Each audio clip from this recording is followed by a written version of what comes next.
Welcome, everybody. Happy Thursday, Johnny. Happy Thursday. Hey, shout out to Thursday. Shout out to Thursdays, Thursday nights. I love Thursdays. Or Sundays. That's funny. I see Shauna in the live Zoom. So shout out to Shauna's Bible study tonight at 7 p.m. Eastern Time. Don't miss it. Episode 4.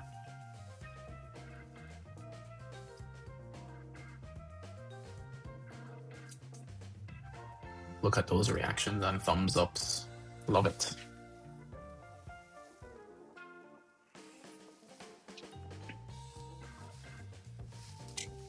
How's the weather in Georgia, brother? You know what? It's not summer. That's all that matters. All right, here we go. Welcome to Season 11 of Airhead Institute, your 45-minute AI power-up at noon Eastern. This month, we are broadcasting live across all the socials and Zoom. If you're new here, join our free AI community to grow alongside other curious minds and give your kids a head start by enrolling them in the Airhead after-school program. Here is April's weekly lineup. Mondays, we take the training wheels off and run AI locally in the local LLM Forge. Tuesdays, we explore accessible AI apps for rapid learning and self-improvement in the Learner's Toolkit. Wednesdays, we build a company of one from scratch in Solopreneur Systems. Thursdays, we uncover bite-sized productivity and creative tools in Hidden AI App Showcase. Fridays, we push the boundaries of human longevity and biohacking in the Biological Upgrade. We're making AI practical, powerful, and accessible for everyone. No tech background? No problem. Whether you're a student, professional, or lifelong learner, just show up. Guided by your hosts, AI Junior and AI Johnny, we're keeping it bold, brainy, and built for real-world impact. AI won't take your job, but someone who knows how to use AI will. Don't get left behind.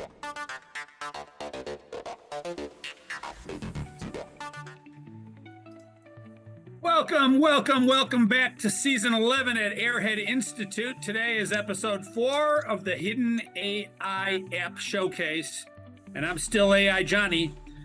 So why bleed money on professional photography when a single AI prompt performs much better? Most visual content is clutter. Yours shouldn't be, and it won't be from here on out. Today we turned garbage, badly lit product shots into high-end studio masterpieces in seconds using a hidden gem called Photoroom. We are shattering the barrier between amateur snaps and elite conversion rates. If your visuals aren't elite, you're invisible. So I'm handing this off to AI Junior. He's running on 4 espressos today, currently trying to scrub a messy accident from his science fair photos. AI Junior, take it away. Hey, Johnny, what can I say? The AI handled those shadow reconstructions almost perfectly. Welcome, everyone. Remember, this is an immersive class. You may not understand everything we say here today, but stick with us daily and you'll be fluent in AI in no time. Make the connection to AI class. We'll give you the superpowers you need to have a degree in graphic design with just prompting. Anyway, since this is an immersive and interactive class and you're on Zoom, unmute and ask your questions in real time. If you're on socials, there's a 30-second delay, so type your questions in early. We are not ignoring you. So for some series context, we are in week 4 of our Thursday Hidden AI App Showcase, bringing you bite-sized, mind-blowing tools. Today, we are looking at Photoroom. So let's head on over to Photoroom. If you want to play along at home, I'm going to drop the link in the chat right now. AI Johnny, are you ready? Yep, but before we even touch Photoroom, let's go straight to our official large language model of the Institute, Google Gemini. We always consult our high-level colleague before we dive into a new application. So we asked Gemini, what is the single most mind-blowing fact about Photoroom.com right now? Junior, what did our inner circle reveal? All right, so Gemini analyzed the actual developer data and said Photoroom uses advanced computer vision to instantly identify and separate objects from complex background with zero manual masking, even in eventually low light conditions. Well, that's a tall order. Flawless extraction without a single lasso tool, even in the dark. All right, AI Junior, fire up the screen. Let's check and see if Gemini told us the truth today. All right, guys, so let's set this up. So first of all, imagine you're a seller, right? You sell things on eBay or you sell things on Macari or you sell things wherever it is. And because you're a seller, you want to make your products look great. It could be Facebook Marketplace, doesn't really matter.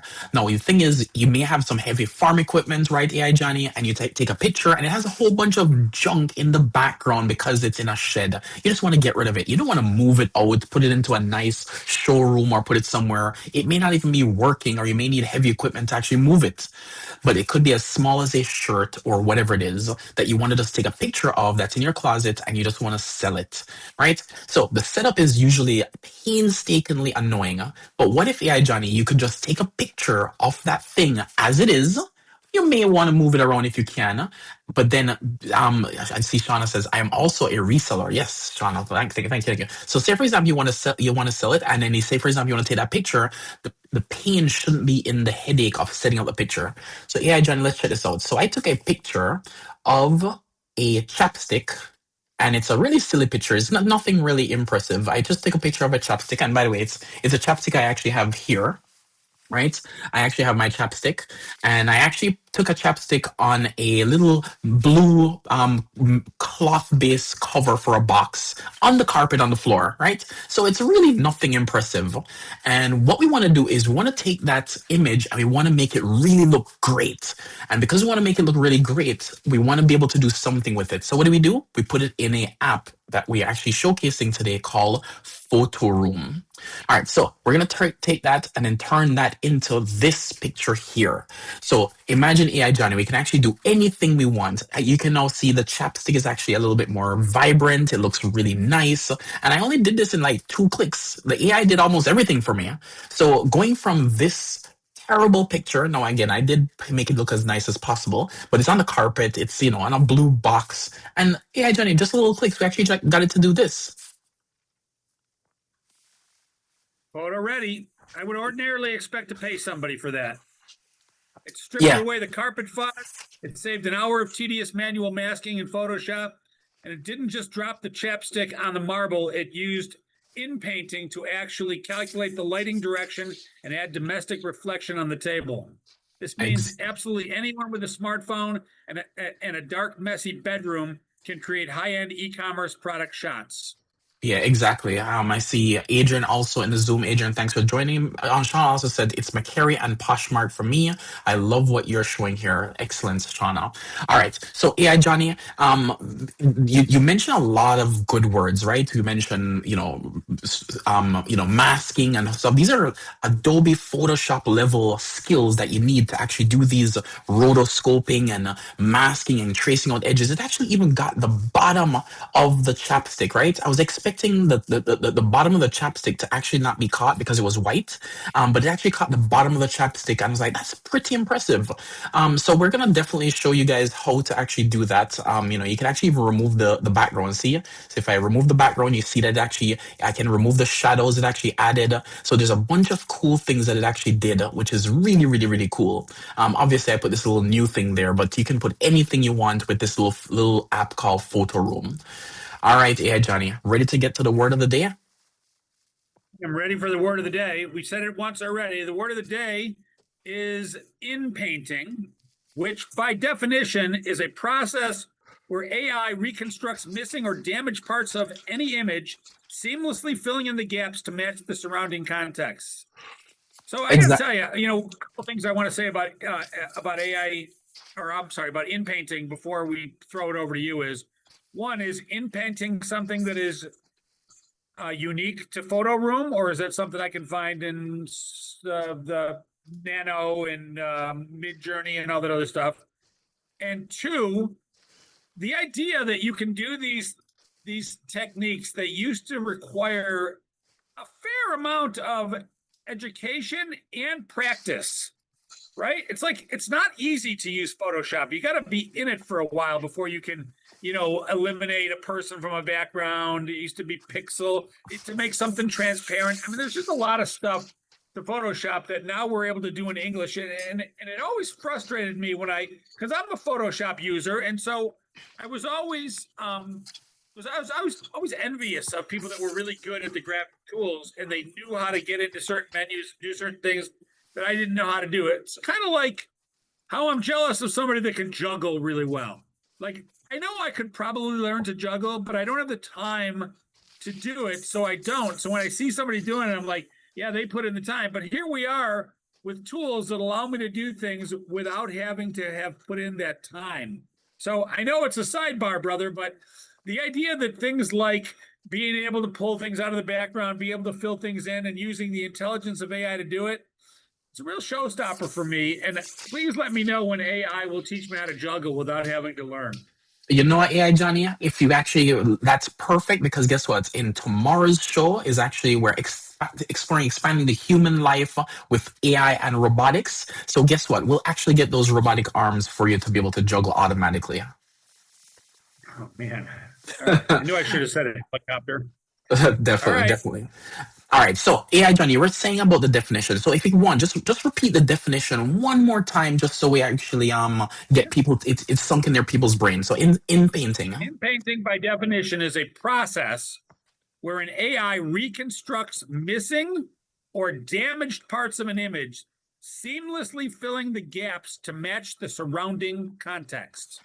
Exactly. So to deepen that, so when we remove the blue cloth and the carpet created by we created a massive transparent void, in the image. So it actually removed everything. Then Inpainted isn't just erasing it; it is mathematically hallucinating. Entirely new pixels to replace the void, ensuring the new marble countertop flows perfectly behind the chapstick, generating shadows and light as if the chapstick was always there, right? So we'll be actually discussing Inpainting constantly today to let you guys understand. And just a little hint for people who were here yesterday, we talked about diffusion models. We are definitely going to be showing about diffusion models in the deeper dive. So stick around for that so you understand what's really happening behind the scenes. So yeah, Johnny. I'm also looking forward to dropping that new term Inpainting over the water cooler. When somebody says, anytime somebody's talking about graphic design and they look at a picture and they're like, oh, they took the picture and they got, the look on my face was wrong, or there's something in the background that I need removed. Instead of explaining to them about the tool and how we learn, I'm just going to go Inpainting, man, just Inpainting. Exactly. All right. Google it. Inpainted, man. Google it. Just inpaint it. All right. Yeah, Johnny. So let's look at the killer features of this app, Photoroom. All right. Let's look at those killer features. The instant background eraser. The model uses semantic segmentation, new term, to isolate your subject instantly with terrifying accuracy, saving you massive amounts of times compared to manual selection tools. Remember those days? Yeah, Johnny, I can only imagine what it would be like to actually just like individually, pick the little pixels around the item. Pixels. Yep. Unselecting pixels to make the background color different. And you could be playing Minesweeper, but you're wasting your time doing that. Yeah. So I know we actually spoke about the semantic segmentation. You said new term. So let me actually take a second here to actually just explain semantic segmentation. So in a dark learning algorithm itself, it's a deep learning algorithm that actually associates the label or the category with every single pixel in an image. So let's say, for example, you have I know this might sound too simple, but let's say, for example, you only have 4 pixels on the screen. So if you only have 4 pixels on the screen, the left pixel may be associated with the right pixel because it may be the gradient of, say, for example, your face or the chapstick. So it's not exactly going to be black and white where it's 1 pixel. A piece of the pixel might be your head. A piece of the pixel might be the shadow. So what happens is the algorithm itself tries to understand what each pixel is. And if it says it's part of the actual person, let me go ahead and figure out that this is the trace of the person. You've seen it on Zoom backgrounds where they try to blur out the background. Same exact concept. It's actually going through that semantic segmentation, figuring out where you are in the picture, figuring out what is you, what is not you, and then it actually wipes out the background. Now, AI Johnny, sometimes you'll see if it gets it wrong, it will actually wipe you out entirely because it's like, oh my gosh, I think that's part of the background. That's why you see this flashes of people going blank or invisible every once in a while because that semantic segmentation algorithm is not correct. You know, the fact that it can look at every single pixel on a picture and make a decision about that pixel, whether it's an object that's being displayed in the picture or whether it's lighting or whether it's shadow, and it can hold all those thousands of pictures in its brain all at once and have intelligent decisions about every single pixel before it makes a move, leads me to believe that ASI is already here. Shout out to Thursday night. Thursday night, love it. All right, yeah, Jen. What's the second thing that actually yeah, another killer feature? So you talked about instant background eraser. What's the other one? AI backgrounds. Using a simple text prompt input, you can trigger generative fill to create studio quality scenes via inpainting that dynamically match the lighting and perspective of your original subject. I think what this means is you can change the image, and it's not just sliding in something behind it. It's actually putting it behind it and doing what we said about pixel by pixel, making sure that that thing behind it fits seamlessly in with that picture as if it was taken by a camera, which is great, except for in criminal photo editing. Yeah, Johnny, we'll Get get to to the that later. we'll definitely get to the ethics portions later. But what AI Johnny is saying here is the following: is the AI background is not like when you go to a cruise ship and they actually give you a green screen background or a travel agency and they can say, hey, let's put you in Paris, let's put you in Australia in these scenes, let's put you everywhere, and you just take a picture of a green screen and they just put that picture blindly.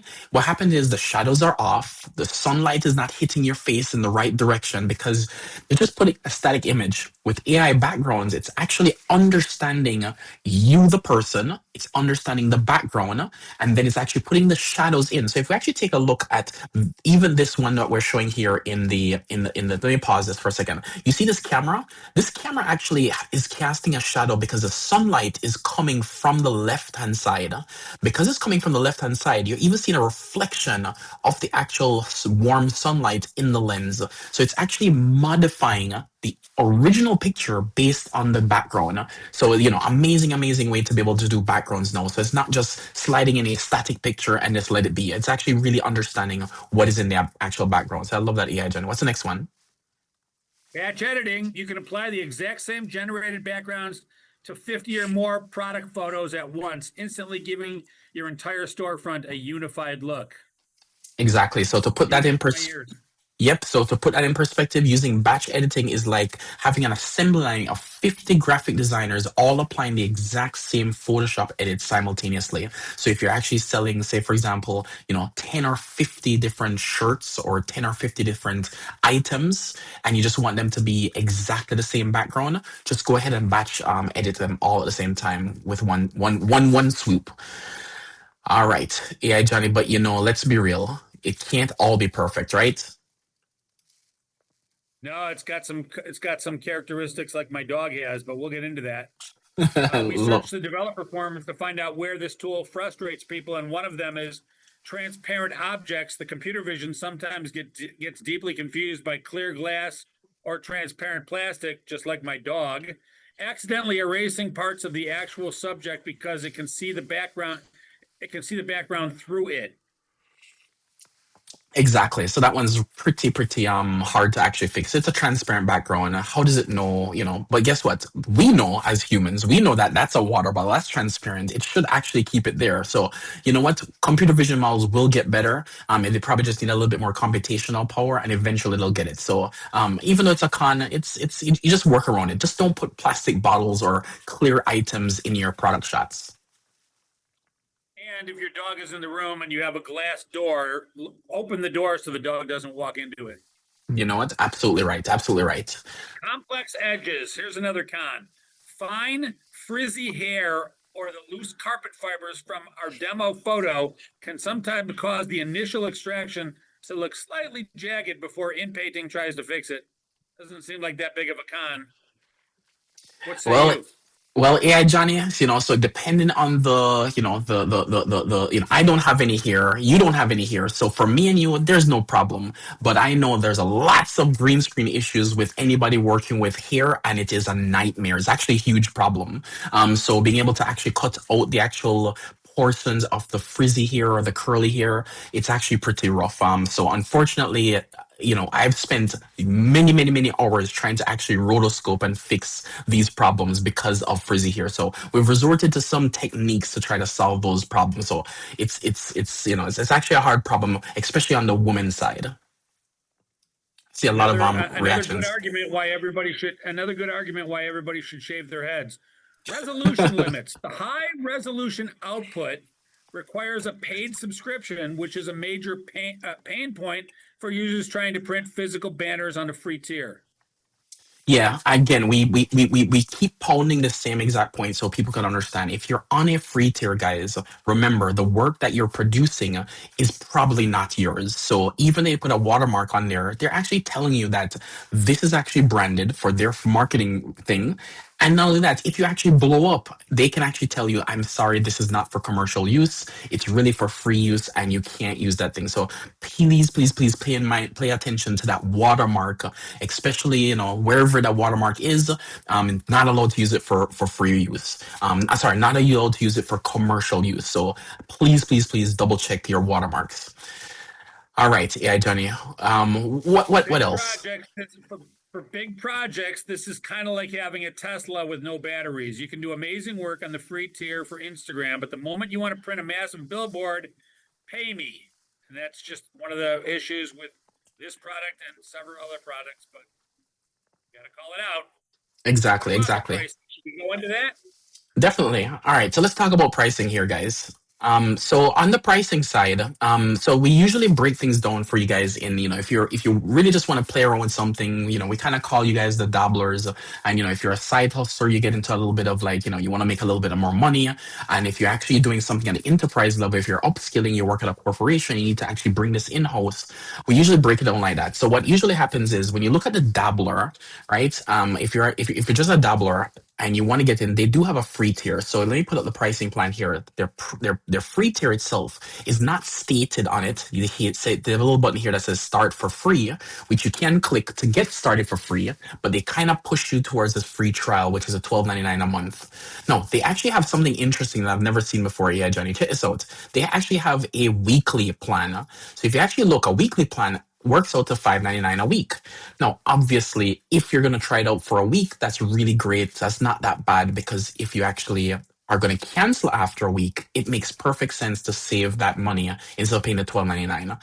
But if you're going to be using it for more than a month, it obviously doesn't make sense to pay that $6 versus that $13 for the month, especially if there's some weeks that have like 5 weeks in that specific month, right? You're just going to get killed with that that $36 price. So and if you're going for if you're the enterprise and you're going, they actually have the enterprise portion of it, and you can actually do everything and anything with that. They have APIs available, but again, they don't list the price. It's a handshake deal. They tell you some random number that you either back out from or say it's too high, not realizing it's actually, that's how their sales strategy is. But that's roughly it. So anywhere from free to, you can pay about $34 per month to get access to playing with this tool. So it's relatively cheap, right? Yeah, Johnny? I've never actually, in my purchasing decisions, I've never actually said, hey, before I decide, let me think about how many weeks are there in this month. But I can see why it applies here because they have a weekly plan and both a monthly plan. Bottom line is, if you have a budget, go with the Powerhouse. If not, for the price of a pizza, you get full-time digital photo retoucher. If you sell anything online, the ROI on that pro tier is absolutely a no-brainer. So if Exactly, you're selling exactly. stuff, that you have a budget. Yep. All right. Hey, What? everybody, plug your ears. This is the time where we go deep. If you don't care about APIs or back-end rendering, just sit back and enjoy the next few minutes. Junior, we promised to keep it high level today, but what is actually under the hood? So what advanced or really technical things are possible that our audience should know about? Yeah. All right. So we're definitely going to try to keep it light, but I want you guys, because it's an AI show where we're teaching you guys AI, so there's a little bit for everybody. So I want to always get into the background of what technically is happening here, because if you look at apps and see how they're working and you understand what's going on behind the scenes, you can actually learn a lot, right? So yesterday we introduced a diffusion model. We explained what it is. If you missed that episode, you can go back and watch. I know Adrian's here, but Adrian actually gave a really, really, really great example of Michelangelo actually is saying the beauty of the thing was already there. You just had to remove the stuff around to actually find it. So I really, really love that analogy. So this is also using a diffusion model behind the scenes. So what that means is the following. So it uses, remember I told you, semantic segmentation. It's that trained algorithm that actually tries to understand what each pixel mean. So again, before we can erase anything, here's what's happening. The AI analyzes every single pixel on the screen, and it's actually figured out, is this a foreground pixel or this is a background pixel? Now, it gets tricky when it gets to things like frizzy hair or transparent water balls like we actually talked about, but it has to figure out, it has to make a choice. Is this foreground or is this background? Once it actually figures out that, it plots those pixels itself and puts them onto latent space. And then once it puts it onto latent space, it now knows that this person's face is the front of their nose. It knows that their eyes is in the little bit back, it's in the eye socket. They know exactly where light is. And because of that, there's a mathematical trained that it knows if I hit the light coming from the top, like my face here, where would the shadow be cast? So because it actually maps all the foreground images into latent space, it's no longer a flat 2D picture of a foreground face. It's actually now a three-dimensional face. So far, so good, AI Johnny? No, So far, once so good. so once we actually have mapped that out, it then understands the foreground item. And then because of that, inpainting can actually occur. So once it actually says, I'm going to now allow inpainting, it says, do you want to put you on a marble countertop with bright lights? It says, okay, let me put you back into the marble countertop. It uses inpainting to then say, hey, I know this face needs to actually be lighted with reflection and all those things. Let me put or touch up the foreground to figure out what pixels need to be adjusted to make it look like it's really, really, really, really there. So using semantic segmentation is like giving the AI a pair of X-ray glasses that specifically highlights the object you want to keep while ignoring the carpet and the bad lighting and all the other things. And then the in painting makes it look really, really nice by looking amazing of touching up the things of that should have been there, like shadows and lighting and those type of things. Yeah, Johnny, how many people fell asleep? I didn't fall asleep. I'm learning a lot about how it works. But again, it's just a beautiful thing that it works. I suppose Yeah, it's like telling me how AC/DC works on the current. I'm yeah. gonna probably, unless I need to use that, just keep flipping the light switch on and off. Yeah. So, yeah, Johnny, I want to show you something on this visual. So this visual itself, I actually really, really love it. Now, guys, let's camp out here a little bit. Remember yesterday we spoke about diffusion models, and because we spoke about diffusion models, I want everybody to understand that it actually started out with the noise. So if you see here, this random static noise, right, is here. And then the first step it actually passes, it actually says, let me make it less noisy, right? So it cleans it up, and then eventually it cleans it up a little bit more. You can kind of see, you can see the chapsticks on the cup, appearing on the marble countertop, but it's still a little bit noisy. Then this one, it's still denoising it. It actually you can see the chapstick on the counter a little bit nicer, but it's still noisy. And at some point in time, if it keeps on doing these multiple passes enough, the picture becomes beautifully clear in exactly what we actually got in our word of the day, where it actually takes this noisy image and it actually brings it over to actually give you the perfect background blend with the actual foreground image. So that's really what's happening in the diffusion model. You know, products before AI came along, products like Adobe, that had 1,000 menu items. They could, lasso things, and they could, change the color density and stuff like that. did Adobe have menu items that would distinguish foreground from background? I mean, did not only AI come out with new processes on how to edit photos that were just far beyond anything that even our best software could do, but they rolled it out eventually, effectively crushing that software from ever being used on a large scale ever again, and then they give it away for free. Do you see the Yeah. humor in that? Yeah, yeah.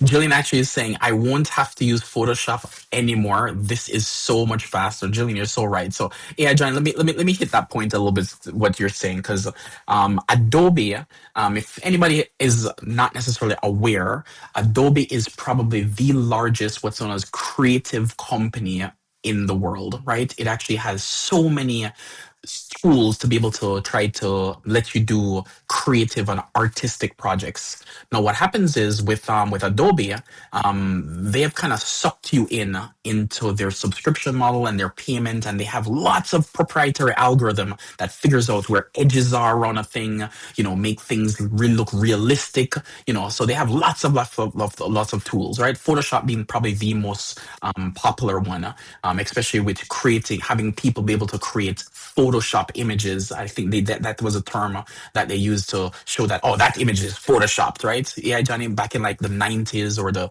late early 2000s, you're like, well, that's a Photoshop image, and you're like, that's definitely fake. They built a lot of algorithms to try to figure out where the edges of people are, where those things, and those things are buried under many, many tools and menus, and you have to like press 15 buttons to make it perfect.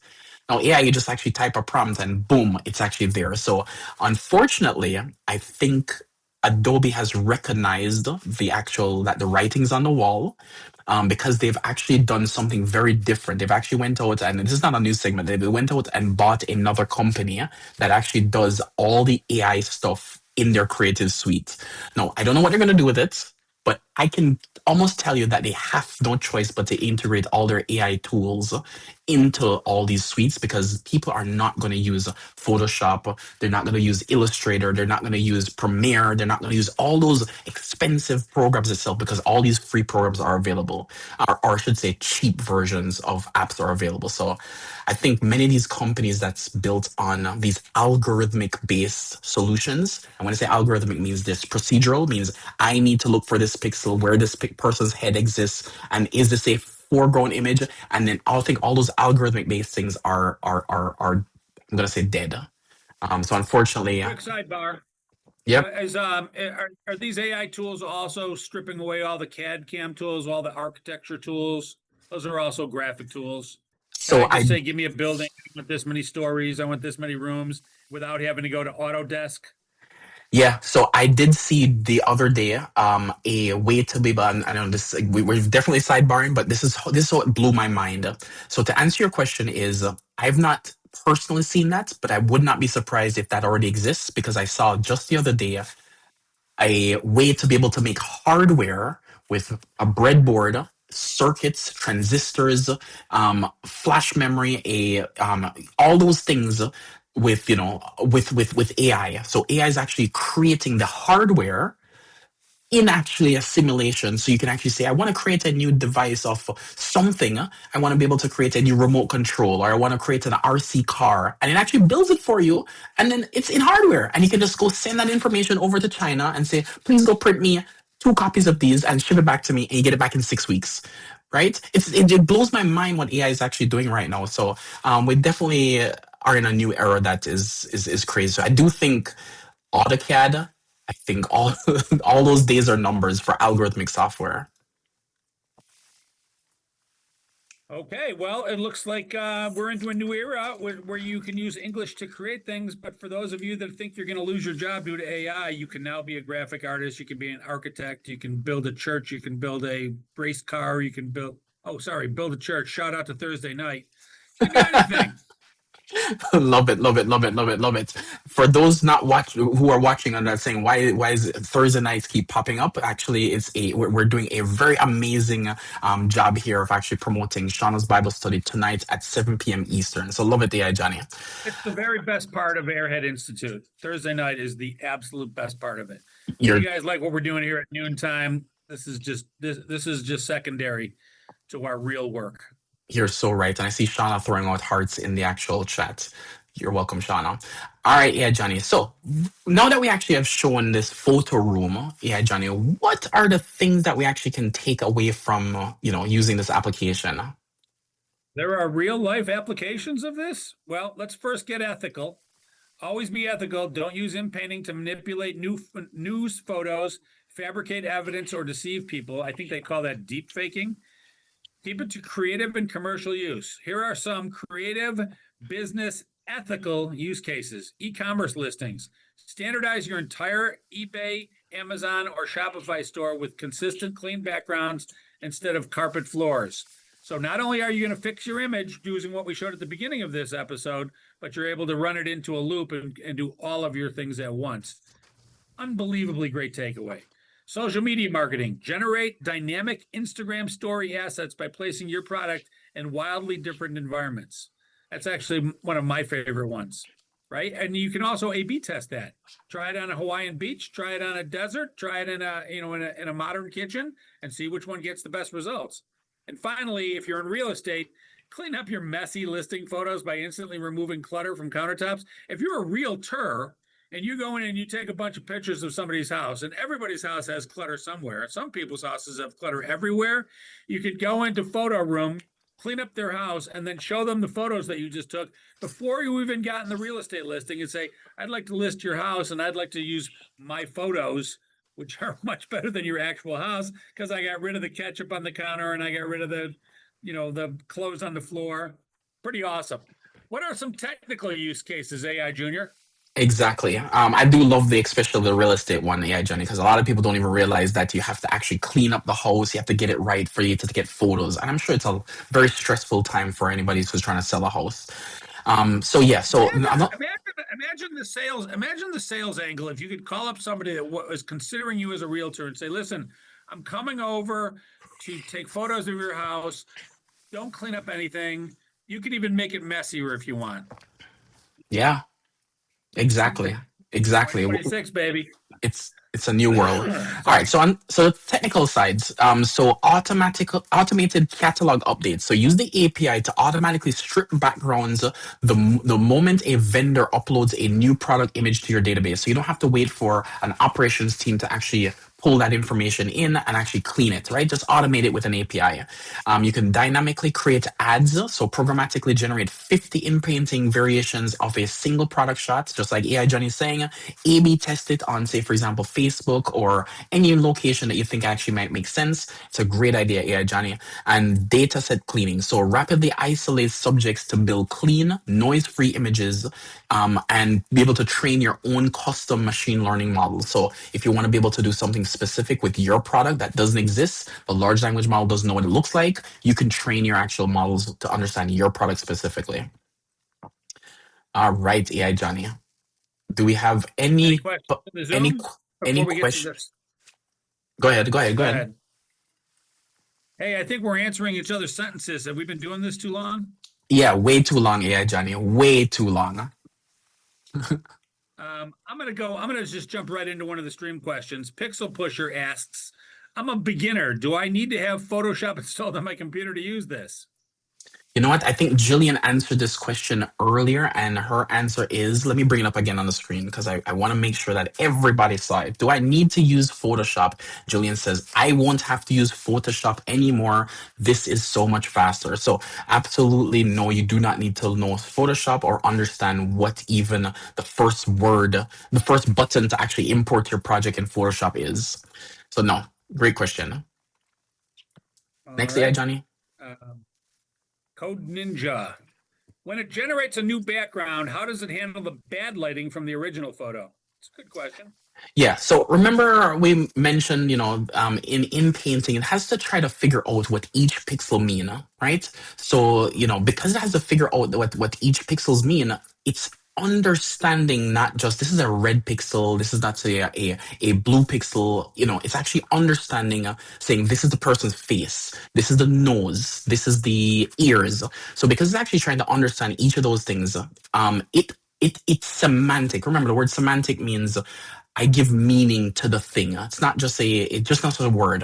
So the algorithm it's trained on is what's known as semantic segmentation. So by understanding the meaning of each pixel, not that it's just red or if it's blue or it's green or whatever it is, it's understanding what it is. So because it's understanding what it is, when Inpainting comes in, it understands that, hey, this is a 3D object. Physics should apply. If I shine a light on it, it should cast a shadow.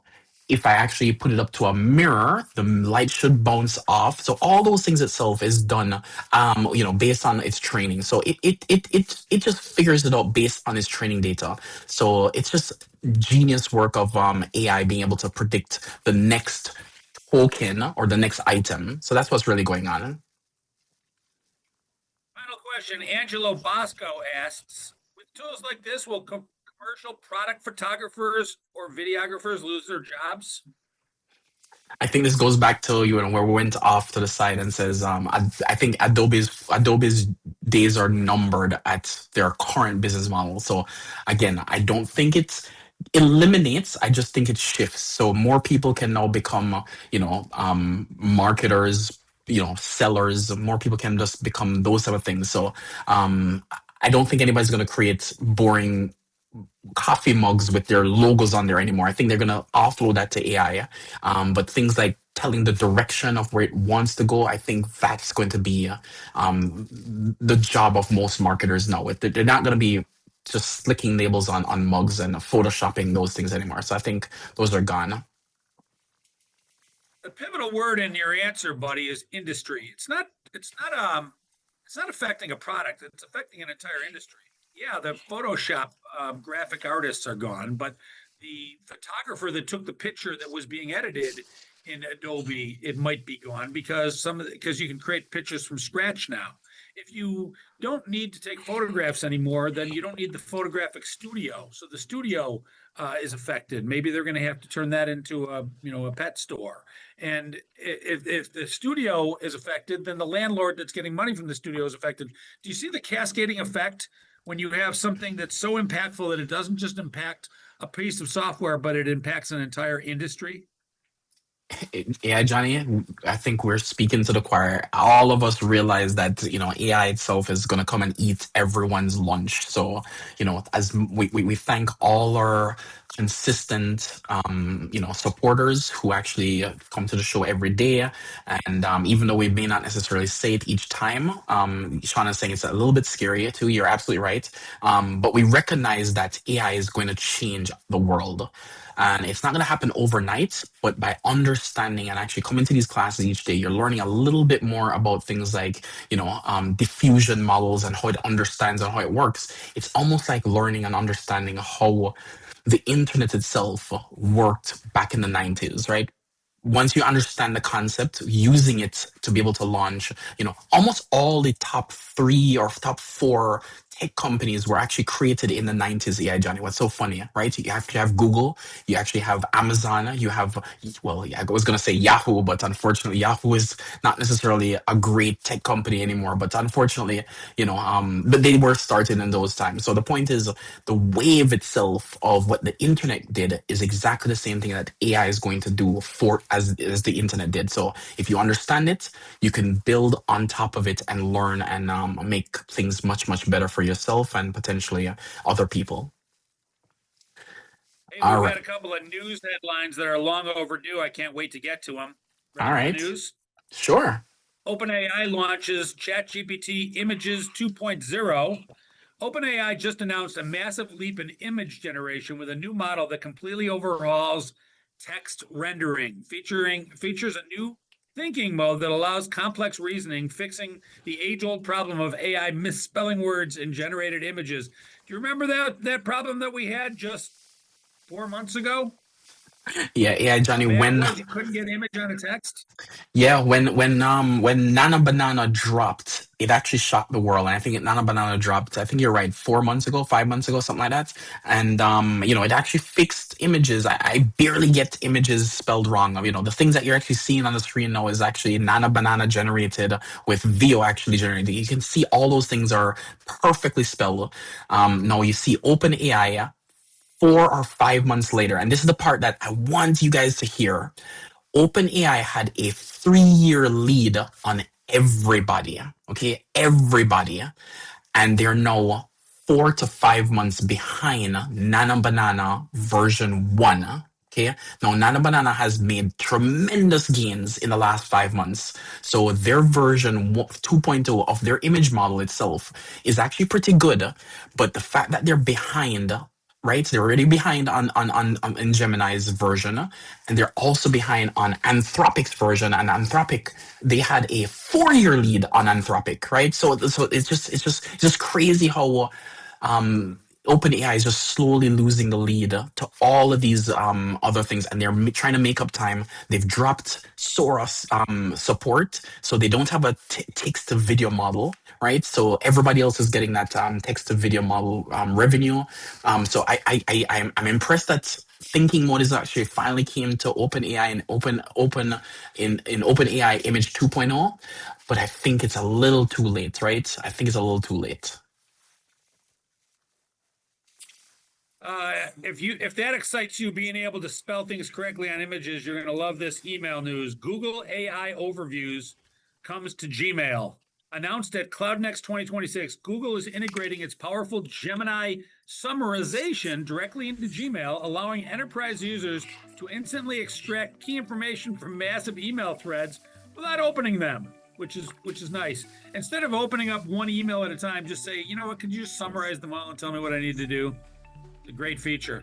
Exactly. I will sneak in one little extra story because this is so crazy. I still haven't had the chance to process it. So Meta, the creators of Facebook, they actually put out a research paper that blew my mind. So guys, this is not necessarily, I haven't digested the full thing, but check this out, AI Johnny. They've said instead of actually having the AI built on top of the computer, why not just have AI be the computer? And I was like, that's the most stupidest thing I've ever heard. How can you not gonna have a processor or whatever? So AI Johnny, check this out. So if, say for example, you needed to complete a task, right? If you're filling out a tax form, or if you're, trying to actually send an email, somebody had to code in those text boxes that says this text box needs to be able to enter the person's name, address, your income if it's a tax form. Somebody had to code all of that from scratch. So what Facebook is proposing, and it's a genius idea once you digest it, is don't code anything at all. Depending on the task, depending on the user, why don't you just render or generate the user interface for that person on the fly to calculate exactly what they need? So don't build anything beforehand, just generate it with AI on the fly. So if you see that as a person who works at it's a part-timer, is a 16-year-old student that works at say for example a coffee shop, you're not going to ask them for their house information if they actually have dependency as kids. Just generate only a little form that actually has only just the fields that they need. I work at the coffee shop for 10 hours a week. This is my W-2. Taxes are done. I don't need to figure out the entire workflow to ship a product. Just build the app for the user in that moment. What do you think, Johnny? I think when I go to the doctor, if that app is available where I can get into the doctor faster instead of filling out 16 pages of information that I filled out last week, I will think that I have died and gone to heaven. Shout out to Thursday night. Oh man, Johnny, love it. All right, Johnny, let's wrap up. What a show! I'm going to go take the photos of all my random junk that I'm selling in my garage and put them in a luxury mansion and double my asking price. Or do you think I should triple it, AI Junior? You know what? Always quadruple it, AI Johnny. To the team at Photoroom, don't just watch the show. Our students are hungry to master your tool. If you want to partner with Airhead Institute to create the ultimate Mastering Photoroom series, just call us.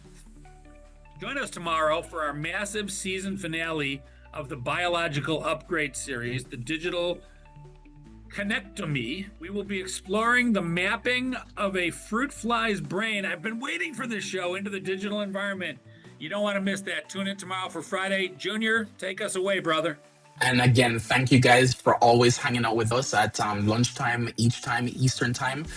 These classes are completely free, and if you can ask questions on Zoom anytime you want or on the live stream, sign up for a free account and RSVP for all our shows to get reminders at airheadinstitute.ai. And since today is Thursday, shout out to Thursday nights, we want to remind everyone that tonight is Sean's Bible study. Invite a friend, like, share, and follow us on all the socials at airheadinstitute.ai. Replays are available on YouTube for a short period of time, so make sure you watch it before it's gone.